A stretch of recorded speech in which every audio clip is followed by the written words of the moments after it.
Yes friends, good afternoon. Welcome back to SST class of geography, and in this video we are going to do with the top chapter second, that is longitude, latitude and the geographical grid. So now in this video we are going to talk about heat zones of the earth. Now before discussing the zones of the earth, what we need to talk is where does the heat comes from? What is the source of heat on the earth's surface? We need to discuss that all the heat sun provides the heat to the earth.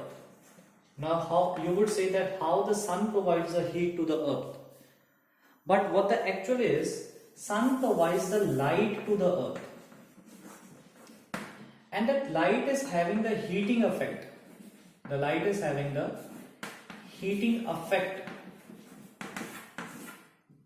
that is shown on the earth. So when we talk about heat zones of the earth, we are going to take the sun and its light as a reference. So the reference for the heating or the heat zones of the earth would be the sun and the light of the sun. So let us start. When we talk about sun and the earth, on the earth we experience different types of angles of the sun. Sometimes on some places the sun is totally vertical. The light of the sun is vertical, and on some place the light is falling in slanting position, in slanting angle. So when the light would be vertical and the light would be slanting, there would be different types of results. What result does it provide to us? The basic result that we need to discuss is, we are going to discuss it through an experiment. So I am taking a mobile here with a sharp beam of light in order to make you understand what the things mean. When the light would be vertical, means the light would be from the 90 degree. Let us call it like this. Let us call the mobile phone as a sun. So the light of the sun is falling on this particular area. The light of the sun is falling on this particular area. It is vertical. Only on this particular area. The light of the sun is vertical. So when the area would be small, the light would be having a great influence upon it when the light is vertical. And when the light is slanting, at the same height I am making the light on an angle. Now see the area, it is starting from here, it is ending at here. The light is covering a vast area. You might be able to see, starting from here and ending at here. This light is making a vast area. So now, let us move further and see the results of this experiment. So when we talk about the result, when a beam of light is falling on one small surface, the light of the sun is vertical and is falling on a small surface, means energy would be more here. Small area is facing a light, and here the light is scattered to the vast area. The light is scattered to the vast area, means here energy of the sunlight would be less. Energy of the sunlight would be less. Here the energy given by the sunlight would be more, means here the heat would be more, which means temperature or heat would be more. If energy received here is less because of vast area, vast would be the area, less would be the energy. Light is covering vast area, energy is less, so the heat generated here would be also less. The temperature would be also low. So this is the result of the vertical rays of the earth, of the sunlight, and the slanting rays of the sun. The places which are receiving slanting rays, the slanting rays would be covering the vast area Rays would be covering the vast area and hence the energy would be low. Energy would be declined. When we talk about vertical light, vertical area would be covering, vertical light would be covering small area, and hence it would be imparting its whole energy to that particular area. So the energy would be more, heat generated, heat established, heat formed there would be more, and hence the temperature would be more. I hope it is clear to all. Now moving ahead. Now from this experiment we are going to draw the heat zones of the earth. We are going to make the heat zones of the earth. Now let us draw a globe here.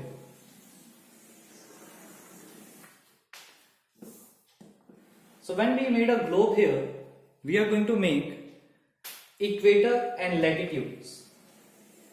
So I am taking 0 degree there, 90 degrees are already there, 90 degree north and 90 degree south.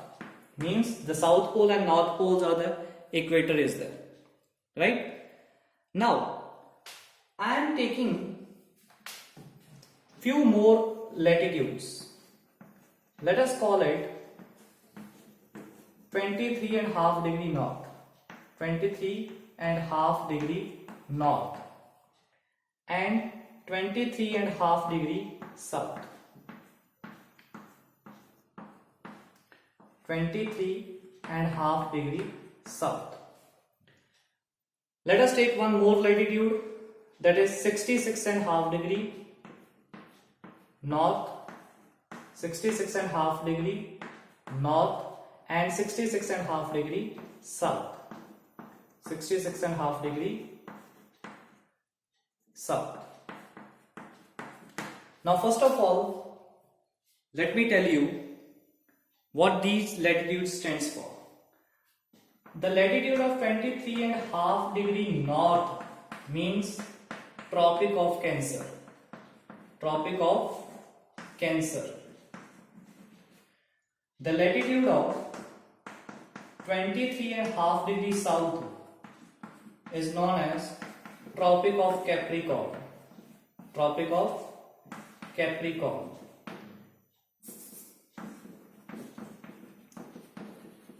And the area lying between Tropic of Cancer and Tropic of Capricorn, pay attention, the area lying between Tropic of Cancer and Tropic of Capricorn means from this area to this area, covering the area of equator, this complete area, complete zone is known as tropical zone.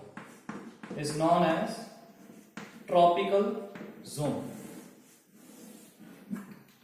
Is it clear to all? I hope it is. So the area lying between Tropic of Cancer to Tropic of Capricorn, the complete area this covering the equator as well, is known as tropical zone. Now we shall move ahead. 66.5 degree north, the line of 66.5 degree north is known as Arctic Circle. Is known as Arctic Circle. And the line, the latitudinal line of 66.5 degrees south is known as Antarctic Circle. Antarctic Circle. Now, moving ahead. Now we are going to see the zones, the heat zones or the climatic zones of this particular Earth, of our particular Earth. Now pay attention. The area between 23.5 degrees south and 23.5 degree north, the area between 23.5 degree north and 23.5 degree south. So this is 23.5 degree north, 23.5 degree south. This area is known as torrid zone. This area is known as torrid zone or tropical zone or tropical zone. Here the sun would be vertical. The sun would be vertical. Hence temperature would be very high. Temperature would be very high because sun would be vertical here, the temperature would be very high. The area lying between 23.5 degree north and 66.5 degrees north, this particular area, 66.5 degree north and 23.5 degree south and 66.5 degree south, means these particular areas are known as temperate zone. These are known as temperate zone. Temperate zone. Now, what are the characteristics of this temperate zone would be discussed after discussing the last zone. What are the characteristics of the temperate zone would be discussed right now. So pay attention. When we talk about the last zone, that is from 66.5 degree to 90 degree north and 66.5 degree south to 90 degree south. 90 degree south. This zone is known as Fraser zone. This zone is known as Fraser zone. Now, here the rays of the sun are totally slanting, are extremely slanting, and when the rays of the sun would be extremely slanting, the temperature would be extremely low. The temperature here would be extremely low. When the rays would be extremely slanting, the temperature would be extremely low. So that's why it is known as Fraser zone. That's why this zone is known as Fraser zone. So now pay attention. This zone is totally frozen. Fraser means frozen, means cold, means extremely cold. There is ice caps are there, icebergs are there. Now, when we talk about the temperate zone, the rays are slanting. When we talk about the temperate zone, the zone between 23 degree north and 66 degree north, 23 degree south and 66 degree south, this zone is known as temperate zone. Now, what are the characteristics of this zone? The rays are neither so vertical nor so slanting. So here the temperature is moderate. The temperature is moderate, not so high nor so low. Moderate temperature. The temperature is moderate on an average.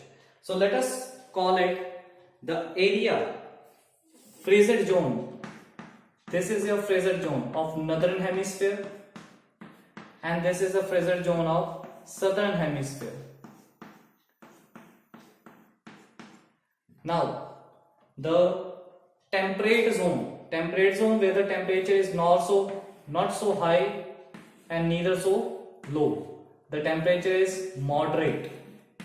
The temperature is moderate, or the transitional stage, means it is changing. It is in between temperate tropical zone and Fraser zone. And the area between the tropics, known as tropical zone, is the area with highest heat, with the highest vertical sun rays, with the highest temperature. So from here we could come to know about the climate of any place. From here we could come to know about the climate of any place. How? If any place is lying at 45 degree north, we come to know about the location of the place. From 45 degree north we could come to know about the climate of the place as well. 45 degree north means it would be lying between the 23 degree north and 66 degree north. Means it would be lying between temperate zone. If it would be lying in temperate zone, its temperature would be moderate. And place, call it 76 degrees south. Now where is the place 76 degrees south? Where is the place 76 degrees south? I am supposed to locate the place 76 degrees south. So 76 degrees south would be below 66 degree north and above 90 degree north south. Below 66 degree south and above 90 degree south. So this place would be lying in the Fraser zone. What is the meaning of Fraser zone? Fraser zone means temperature would be very low. So when we are knowing about the location of the place, we could come to know about the temperature or the climate of the place very well. If any place is at, let us call 3 degree north or 3 degree south. So 3 degree south is here, below the equator and above the Tropic of Capricorn. So the place is lying in the torrid zone or temperate tropical zone, and it is characterized with the high temperature. So we could come to know about the place is having very high temperature. So this is how the latitude help us to know about the location, and that location help us to know about the climate of a particular place. That was all in this video. See you in the next class. Till that, goodbye. Stay home, stay safe.